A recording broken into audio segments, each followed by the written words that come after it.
Good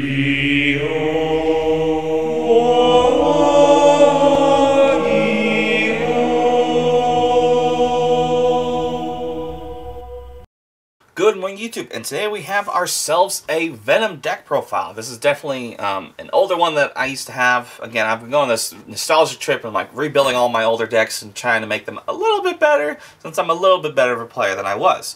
Anyway, let's hop right into it. Starting off with our monsters, we have a Venom. She's win condition. If she does attack 3 times, you have 3 counters.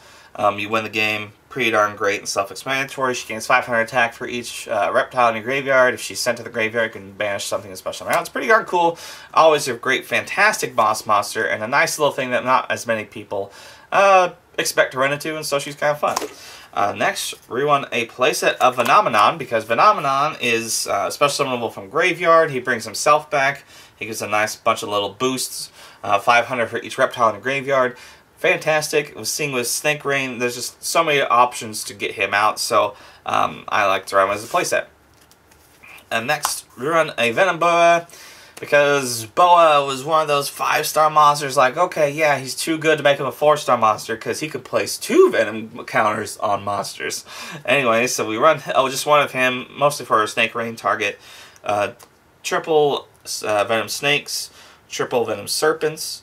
For some reason, Venom Snake is the one that's more powerful in terms of attack. So when he places Venom counter, he can't attack that turn, whereas Serpent can. So that's the plus side, I guess. So this is really your... Oh, sorry, my apologies. You have a playset of Venom Cobra as well.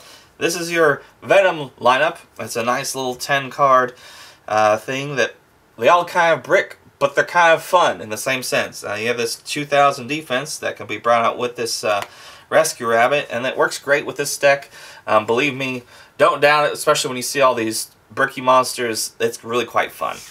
So, continuing on, after that Rescue Rabbit, we run a playset of Sinister Serpent. With Snake Rain, you can bring it back to your hand, gives you nice little just discard fodders. It's another reptile engrave. It's easy to send, like to make the judgment to send it. You run some nice little traps that just require reptiles. So we run a playset of Sinister Serpent, good old-fashioned card that we can play at 3 now. Next we run one Evil Diagon, yeah, Evil Dragon, and Ananta. Oh man, so tough to say. This is a nice little extra potential win condition of the deck, because whenever you have her in your hand, you can banish all your reptiles from grave to special summon her, and she gains 600 for each one of those cards. So this is pretty darn nice and gives you a potential boss monster in the deck that you already have plenty of. But you know what? We like to have fun with this deck. A playset of Venom Swamp, no terraformings, because this is a great card, but it's not necessary in this kind of deck, because a lot of times you're hopefully going to punch face with Phenomenon, Phenomenaga, or Nanita. But it gives a nice little thing that you're probably have to get around to, especially with a lot of Link monsters nowadays. They have low attack stats, and so Venom Swamp can be a threat that they have to get rid of if they want to keep on plussing if they kind of have a slow hand. So it's pretty nice to have it at playset 3. Next, the best card in the deck, in my opinion, is a playset of Snake Rain. You get a discarded card to send 4 reptiles from your deck to grave. So you can send your Sinister Serpents, gives you something to add back to hand. You can send your Phenomenon, which can be brought back. You can send brickier cards so you don't draw them. And this isn't once per turn. So you could potentially discard and have 5 reptiles in your grave. Or if you have 2 in your hand, you can have potentially 10 reptiles in your grave, which is pretty darn fantastic. All around, great card. If there's ever a deck that's reptiles that can really make an impact, this card is going to be really clutch in that deck. I place it of Viper's Rebirth. This can special summon a reptile, but it's destroyed during the end phase, but hopefully you'll be able to use it to bring out your Phenomenon, change it into Phenomenaga, and get around that aspect. 1 Paw of Inquisitiveness, because your Sinister Serpent and your Rescue Rabbit are targets and gives you a nice little extra consistency, and if you use your Anita a little bit early, gives you an ability to recur your banished monsters and potentially make a little bit of a comeback. So I kind of like it. It's just a nice little tech in here. 1 Dark Hole, because we run a lot of low stat monsters, and getting around your opponent's cards can be difficult. So we do. 1 Monster Reborn, because it's too good not to run at 1. I place a Rise of the Snake Deity because you want to see it. If you have your Viper's Rebirth ready and you have your Phenomenon ready. If you don't have this card set up, you're just going to be dead down a Phenomenon and not be able to get your Phenomenaga, so it's great to be able just to see it. And you have plenty of other cards in this deck. It doesn't become a brick that often in my testing with it. Next, run a playset of Ambush Fangs. This is a battle negator, negates and ends the battle phase, I think. Yeah, and then you can place a Venom counter on the field. It's a nice little negate attack that gives your opponent a Venom counter that if you happen to have Venom Swamp on the field, gives them nice little bit of fear in their eyes. So I like to play as a playset. I tried to bump it down, but I just missed it so much I put it back to 3. 2 Snake Deities Command. You can reveal is the cost. Reveal a Venom monster in your hand, which you play 10 of, so your odds are you're going to be seeing it. To negate a spell card. It's a great counter trap that you can play in this deck, so I decided to. Why not, right? Offerings of Snake Deity. I played 2 of. This is an Icarus attack for reptile monsters, so why not? Works great if you just have a Sinister Serpent in your hand, normal summon it, pop 2 cards on the field. Great. 1 damage equals reptile. This is something I'm contemplating bringing up to 2, but I see it too often for some reason. And anytime you take battle damage, you can special summon a monster from your deck equal to or less than the attack damage that you took. So the best part is Phenomenon has 0 base stat.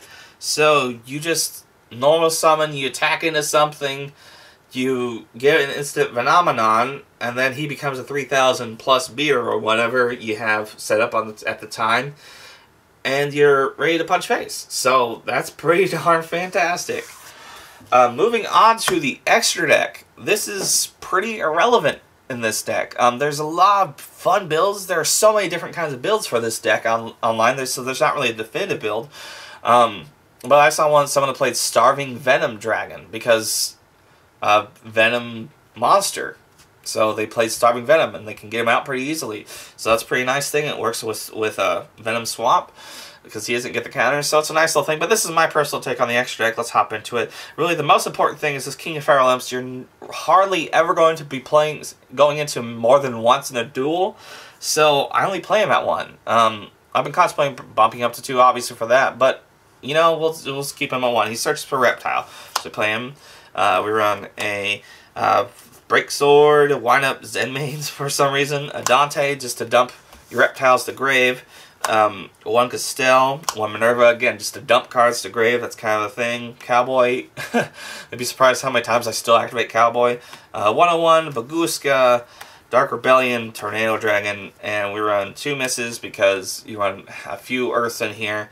Deco Talker, and an Underclock Taker in case you run into some of your Darks. That's going to wrap up my personal take on Venoms. Again, it's a build that I had a long time ago, put it back together, kind of updated it a little bit. There's obviously a lot of consistency that you can throw into there to make this a little bit better, but this is more of a casual, fun deck in my opinion, so, you know, I just played it as I want to, and I have had a decent amount of success with it. Phenomenon is definitely something you don't want to, or this whole entire field, you see right here, it's definitely not something you want to contend with.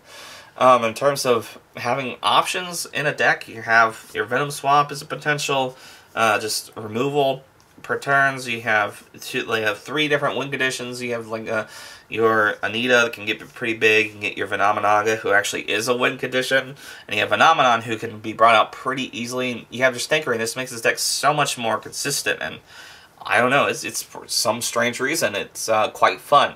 Anyway, I hope you take something from this and in your own Venom build, and let me know what you think, and have a great day.